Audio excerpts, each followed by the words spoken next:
Bonjour à tous, j'espère que vous allez bien. Alors, après avoir abordé l'énergie renouvelable, la définition d'énergie renouvelable, ainsi que les grandes familles d'énergie renouvelable, telles que l'énergie solaire, l'énergie éolienne, l'énergie hydraulique, l'énergie géothermique, l'énergie biomasse, et aussi on a mis le point sur les avantages et les inconvénients d'énergie renouvelable.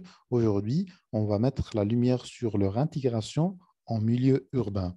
Et le commencement, ça va être avec le bâtiment qui fait partie de nos villes et représente une grande partie de nos villes. Alors, en ce qui concerne le contenu de ce cours, on va mettre la lumière sur l'optimisation des besoins énergétiques des bâtiments.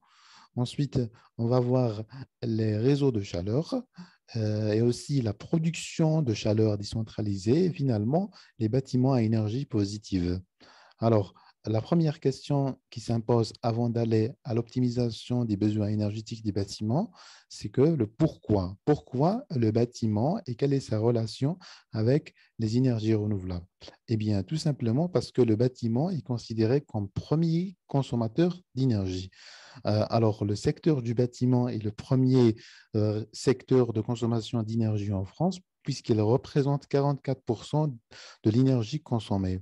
Selon le ministère de la Transition écologique, la consommation d'énergie du résidentiel tertiaire, qui a peu varié ces dernières années, s'élève à 67 MTEP par an, se répartissant entre 26 MTEP d'électricité, c'est-à-dire 300 TWh, 11 MTEP d'énergie renouvelable thermique et 30 MTEP d'énergie fossile.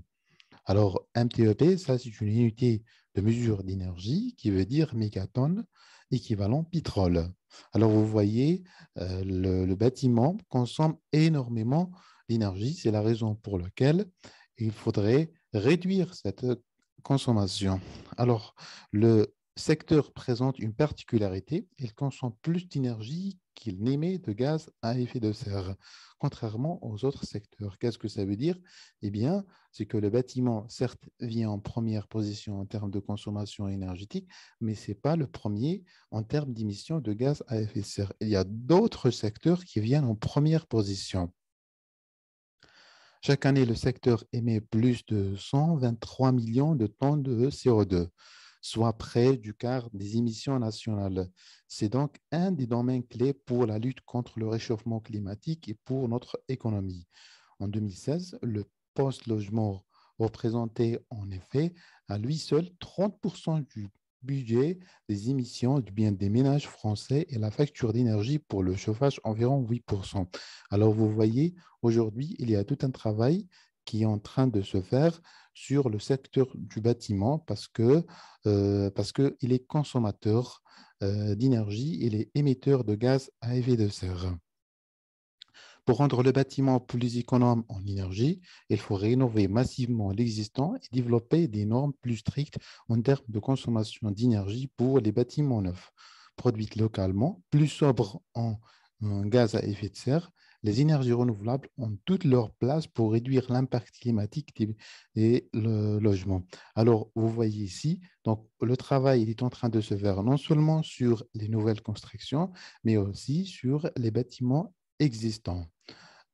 En bas, il y a une illustration qui met en exergue la structure de la consommation énergétique finale et des émissions de gaz à effet de serre en France. Alors, vous voyez bien, en termes de consommation, le bâtiment vient en première position avec 40%, suivi par le secteur du transport avec 32%. Ensuite, il y a l'industrie, 21%, et finalement, il y a l'agriculture avec 3%. Par contre, en termes de transport, ce n'est pas le bâtiment qui vient en première position, mais c'est l'industrie avec 29% et le transport avec 28%. Le bâtiment émet 20% d'émissions de gaz à effet de serre. Et après, on trouve l'agriculture avec 19% et les déchets 4%. Passons à présent à l'état des lieux de la consommation du bâtiment. Les conditions de logement s'améliorent dans les années 50 et 60, mais le premier choc pétrolier des années 70 entraîne la mise en place de politiques publiques d'économie d'énergie successives. Priorité est donnée à la sobriété pour le logement neuf et à la rénovation de l'ancien. Le chauffage, qui est le plus gros poste, a vu sa consommation par logement divisée par 2,5. L'électricité et l'énergie de chauffage, numéro un en France, avec 41% des logements équipés et un coût de mètre carré qui arrive à 16 euros en 2017, soit la plus onéreuse en mètre carré. Par ailleurs, les consommations électriques du fait de l'explosion du taux d'équipement et des usages numériques sont appelées à croître ces dernières années, devenant même, dans certains cas, le premier poste de consommation du logement. La loi de transition énergétique pour la croissance verte du 17 août 2015 prévoit un fort développement des énergies renouvelables dans les bâtiments, via notamment les réseaux de chaleur pour les besoins de chauffage et de l'eau chaude. Alors, on va voir qu'est-ce que ça veut dire, ces réseaux de chaleur. Un autre concept qui s'avère très important de nos jours, c'est décarboner les bâtiments. Décarboner, qui veut dire réduire l'émission de CO2. Euh, il y a aussi le concept du bilan carbone, ou bien l'empreinte carbone d'un bâtiment qui se calcule en évaluant trois points importants. Premièrement, ses émissions directes liées à la combustion d'énergie fossile. Deuxièmement, ces émissions liées à la production d'électricité et de chaud-froid via des réseaux. Troisièmement, ces autres émissions liées à la vie du bâtiment, de sa construction jusqu'à sa fin de vie, incluant celles liées aux matériaux, aux déplacements des visiteurs et aux travaux. Passons à présent à notre premier point important de ce cours, c'est optimiser les besoins énergétiques des bâtiments. Alors, l'optimisation des besoins énergétiques du bâtiment nécessite de prendre en compte les points suivants. Tout d'abord, l'isolation et la ventilation. L'isolation qui veut dire mettre l'isolant au niveau de l'enveloppe du bâtiment, c'est-à-dire au niveau des murs, au niveau de la fenêtre, au niveau aussi du toit, c'est-à-dire toute l'enveloppe du bâtiment. Et bien sûr, lorsque la maison, bien le bâtiment est bien isolé, il faudrait penser à une ventilation.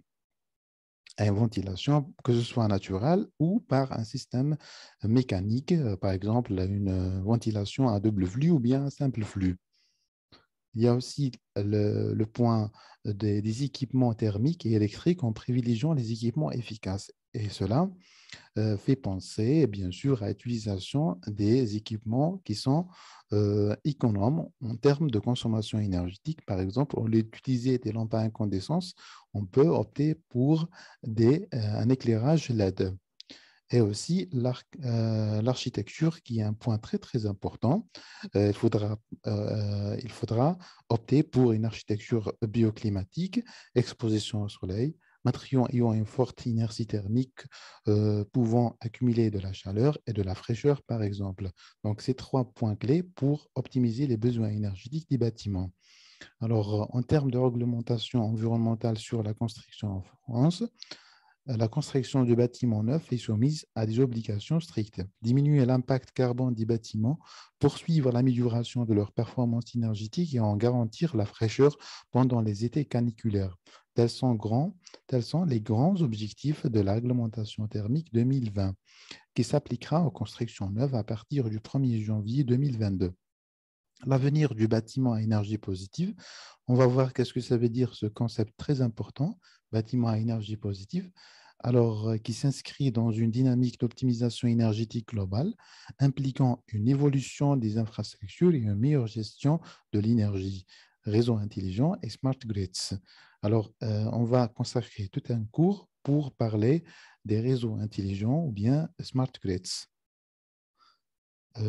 Passons à présent au réseau de chaleur, qui est le deuxième point de notre cours. Qu'est-ce que ça veut dire un réseau de chaleur? Alors, un réseau de chaleur, donc, ça ressemble à celui-là. Unité de production de chaleur, il y a aussi une sous-station qu'on voyait sur cette illustration. On revient donc sur la définition du réseau de chaleur. Alors, un réseau de chaleur est un système de distribution de chaleur produite de façon centralisée qui dessert plusieurs usagers. Il comporte une ou plusieurs unités de production de chaleur, un réseau de distribution primaire, les canalisations dans lesquelles la chaleur est transportée par un fluide caloporteur, vapeur ou chaude, une ou plusieurs stations d'échange situées au pied des meubles. Elles permettent le transport de chaleur par le biais d'un échangeur entre le réseau de distribution primaire et le réseau de distribution secondaire qui dessert un immeuble ou un petit groupe d'immeubles ou de bureaux. Alors, vous voyez, donc, sur cette illustration, donc, les différents équipements qui composent un réseau de chaleur. Il y a l'unité de production qui dessert les sous-unités. On va voir aussi alors, la source de chaleur qui alimente l'unité de production de chaleur. Les réseaux de chaleur constituent le seul moyen de mobiliser massivement des sources de chaleur renouvelables, telles que il y a, premièrement, la géothermie profonde, distribution de la chaleur vers les utilisateurs.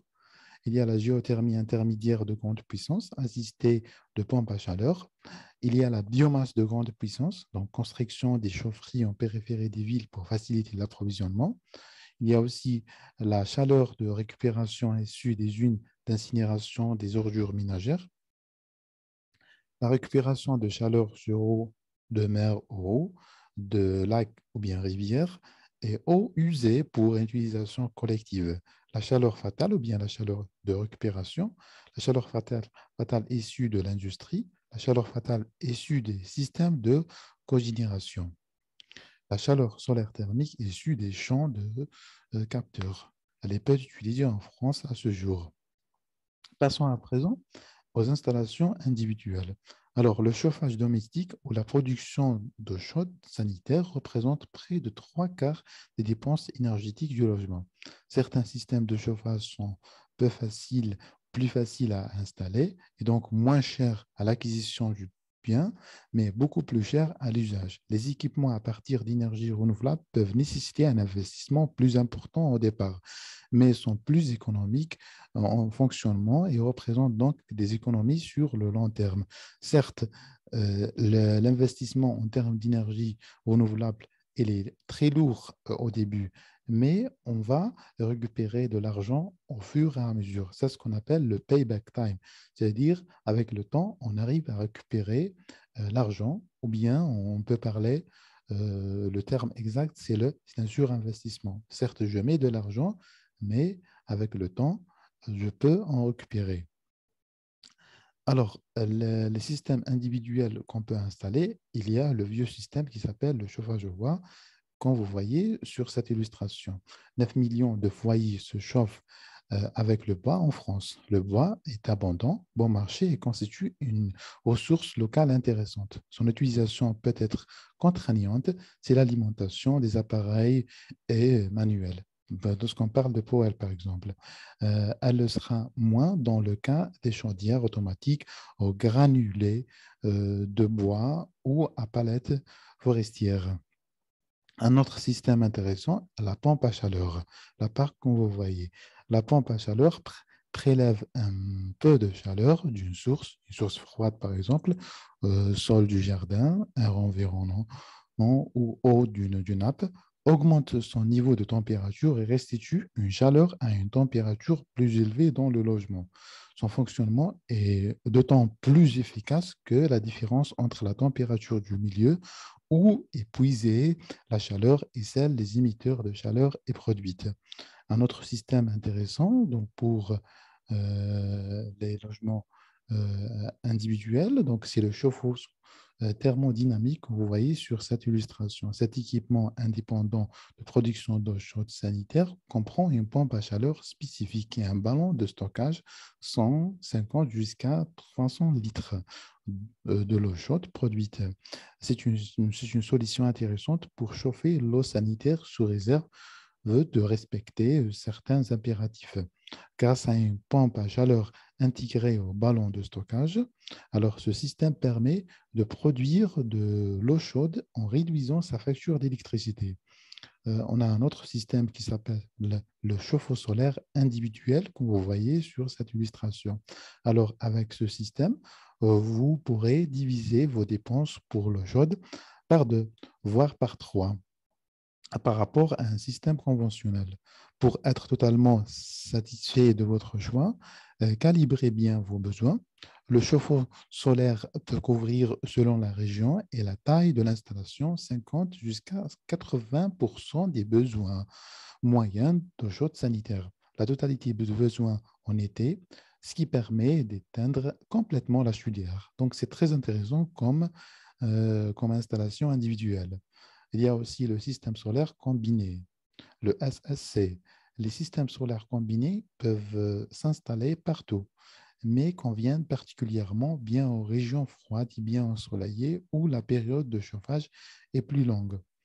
Euh, dans certaines zones de montagne et avec une très bonne isolation, un système solaire combiné pardon, peut permettre jusqu'à 70% d'économie d'énergie. Dans le nord de la France, il permet d'économiser plus d'énergie. Les besoins de chauffage y sont plus importants, notamment en automne et au printemps, quand l'ensoleillement est bon. Un autre système intéressant, c'est la chaudière à micro-cogénération. Cogénération qui veut dire la production de chaleur et aussi la production d'électricité. Alors, ça s'appelle les chaudières à micro-cogénération ou à éco-générateur sont des chaudières fonctionnant au gaz naturel qui produisent de l'électricité en même temps que la chaleur pour le chauffage et le choc sanitaire des logements. L'électricité produite sur place est directement consommée par le logement. Donc, c'est un système très intéressant qui produit à la fois la chaleur pour la maison et aussi produit de l'électricité. Par la suite, on a une installation photovoltaïque ou une éolienne domestique pour produire de l'électricité. Alors, des panneaux solaires ou des tuiles photovoltaïques permettent de produire de l'électricité qui sera soit consommée pour les besoins du bâtiment, soit injectée sur le réseau électrique et revendue. Il existe également des modèles d'éoliennes domestiques ou petits éoliens qu'on voyait on voyait sur cette illustration. Par la suite, on a un autre concept très intéressant, c'est l'approvisionnement électrique. Dans le secteur du bâtiment, que ce soit rénovation ou construction neuve, l'intégration des énergies renouvelables permet de couvrir une partie des besoins en énergie des bâtiments, voire de produire un surplus rentable. Le- les toitures solaires. Différents procédés permettent de poser des systèmes photovoltaïques en toiture, valorisant ainsi des surfaces ensoleillées sans conflit d'usage. Alors, il y a des tuiles de nos jours qui permettent à la fois de couvrir la maison, c'est-à-dire c'est considéré comme une toiture, et aussi de produire de l'électricité. Donc, c'est très intéressant comme procédé. Les panneaux photovoltaïques au-dessus d'un toit. Alors, selon l'ADEME, c'est l'Agence de transition énergétique en France. Alors, selon cette agence, les modules photovoltaïques intégrés au bâti, tels les tuiles solaires, se substituent aux éléments de construction traditionnels des maisons et immeubles. Ils ne sont pas montés en surimposition, mais intégrés. Ils sont alors considérés comme matériaux de construction produisant de l'électricité. Ainsi, une tuile solaire répond en fonction d'un toit.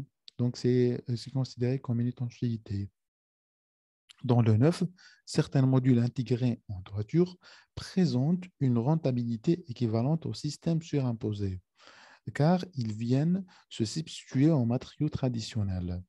Alors, passons à présent à un exemple qui reprend ces technologies, le Bundestag à Berlin, qui se trouve en Allemagne. L'architecte britannique Norman Foster a su transformer l'austère enceinte de Reichstag du 19e siècle grâce à un puits de lumière qui, venant du sommet du dôme, éclaire jusqu'au siège du Parlement. On va voir ce dôme par la suite à travers une illustration. Des capteurs photovoltaïques sont installés sur le dôme. Le site tout entier a été utilisé pour rendre presque autonome en énergie le bâtiment, qui est le symbole de la démarche écologique allemande à long terme. Sous l'ensemble de l'esplanade, la géothermie exploite un aquifère situé à 60 mètres de profondeur. Pour la climatisation et un second à 300 mètres de profondeur, accumule de la chaleur durant l'été pour assurer le chauffage en hiver. Voilà une illustration et des illustrations qui mettent en exergue ce bâtiment qui date du 19e siècle, qui a été rénové avec ce dôme qui, euh, qui représente un puits de lumière qui arrive jusqu'à le Parlement. Donc, c'est très intéressant comme rénovation. Vous voyez, ça veut dire qu'on peut intégrer les énergies renouvelables non seulement dans les nouvelles constructions, mais aussi dans les bâtiments existants. Passons à présent à un autre concept très intéressant, c'est les bâtiments à énergie positive. Qu'est-ce que ça veut dire? Un bâtiment à énergie positive, donc c'est un bâtiment qui produit plus d'énergie qu'il en consomme. C'est-à-dire qu'il va non seulement produire de la chaleur, bien produire de l'électricité pour satisfaire ses besoins, mais aussi pour aller à vendre le surplus de cette énergie. Alors, les énergies renouvelables alimentent les bâtiments, mais les bâtiments constituent aussi une opportunité de développement pour les énergies renouvelables, notamment grâce aux bâtiments à énergie positive. La consommation électrique des bâtiments a augmenté de 83% au cours des années 60, des 60 dernières années, alors que la consommation énergétique du post-chauffage a diminué de 30%. Un bâtiment à énergie positive produit plus d'énergie qu'il en consomme. Concrètement, cela signifie que le bâtiment doit réduire au maximum ses consommations énergétiques grâce à une enveloppe et des systèmes énergétiques performants et intégrer des énergies renouvelables pour couvrir les besoins restants, voire générer un surplus lorsque la production excède les besoins. La réglementation environnementale des bâtiments, donc la RE 2020, qui devrait entrer en vigueur le 1er janvier 2022, a pour objectif de généraliser le bâtiment à énergie positive dans la construction neuve. Alors, en termes d'exemple, alors on va voir les lots à énergie positive à Lyon, qui s'appelle ECARI. Ce nouvel ensemble baptisé ECARI, ECARI, c'est un mot japonais qui veut dire lumière naturelle. Euh, Ce nouvel ensemble baptisé ECARI, conçu par l'architecte nippon, constitue le premier élan mixte à énergie positive d'Europe. Elle s'étend sur presque 13 000 mètres carrés et produit plus d'énergie qu'il n'en consomme. Les trois bâtiments communiquent entre eux pour répartir au mieux les besoins. L'excédent d'énergie produit et stocké est restitué aux heures de forte demande grâce à une pile à combustible. Bureaux et logements n'ont en effet pas les mêmes cycles d'énergie. Les bureaux sont désertés la nuit. Quand l'occupation des logements est maximale, la production d'énergie est assurée par des panneaux photovoltaïques installés sur le toit et sur les loggias des 42 appartements. Un cogénérateur carburant à l'huile de colza, donc l'huile colza, c'est une plante très intéressante qui permet de produire de l'énergie. Alors, un cogénérateur carburant à l'huile de colza assure le complément. Les besoins en froid des bureaux et des commerces sont eux couverts par une machine à absorption qui produit de l'eau glacée à partir de la chaleur de la cogénération et du froid de la nappe phréatique. Un dispositif de géothermie participe aussi au refroidissement en puisant de la fraîcheur dans les eaux de la sauna. Résultat, Ecari consomme 50% moins que les normes de la réglementation thermique actuelle et produit une quantité d'énergie supérieure à ses consommations, environ 0,2%. Voilà, donc c'est des images qui mettent en exergue les lots à énergie positive qui se trouvent à Lyon. Voilà, donc c'est des panneaux photovoltaïques en toiture, non, en toiture et en façade. Donc c'est très très intéressant. C'est trois bâtiments à énergie positive et baptisés sous le nom ECARI, qui veut dire lumière naturelle. Voilà, merci beaucoup pour votre attention. On vous donne un rendez-vous avec un autre cours et un autre cours qui porte sur l'intégration des énergies renouvelables en milieu urbain. Merci de nous avoir prêté attention et à bientôt.